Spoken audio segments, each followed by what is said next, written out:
కేంద్ర మంత్రి కిషన్ రెడ్డి లేఖపై T Congress working president Jagga Reddy fire అయ్యారు. సోనియా గాంధీని ప్రశ్నించే నైతిక హక్కు లేదన్నారు. కిషన్ రెడ్డి లేఖకు విలువ లేదన్నారు. ఆయన విదేశాల్లో ఉన్న నల్లధనం ఎప్పుడు తెస్తారు, ఒక్కొక్కరికి 15 లక్షలు ఎప్పుడు ఇస్తారు అంటూ ప్రశ్నల వర్షం కురిపించారు. 11 ఏళ్లుగా మోడీ ఇచ్చిన మాట నిలబెట్టుకోలేదన్నారు జగ్గారెడ్డి. తెలంగాణ, ఏపీలో మోడీ జీరో అంటూ ఆయన హాట్ కామెంట్స్ చేశారు. మీరు సోనియా గాంధీ గారికి లెటర్ రాసినారు కదా మీరు, మరి ప్రధానమంత్రి మోడీ గారికి కూడా ఎందుకు రాయలేదు? ఒక లెటర్ మీరు ప్రధానమంత్రి మోడీ గారికి కూడా ఒక లెటర్ రాసేది ఉండే.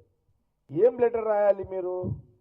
ఆ రోజు ప్రధానమంత్రి మోడీ గారు చాలా స్పష్టంగా భారతదేశానికి, బీజేపీకి అవకాశం ఇవ్వండి, ఇచ్చిన వెంటనే విదేశాలలో ఉన్న నల్లధనాన్ని తీసుకొచ్చి భారతదేశంలో ఉన్న మారుమూల గ్రామాలకు, అంటే తెలంగాణ, ఆంధ్రప్రదేశ్ నలుమూలలు ఉన్న గ్రామాలలో పేదవాడికి అకౌంట్లో 15 లక్షలు వేసుకుంటూ భారతదేశంలో ప్రతి పేదవాడికి 15 లక్షల రూపాయలు నల్లధనాన్ని తీసుకొచ్చి మీరు పేదవారికి అకౌంట్లలో వేస్తామని మీరు చెప్పినారు.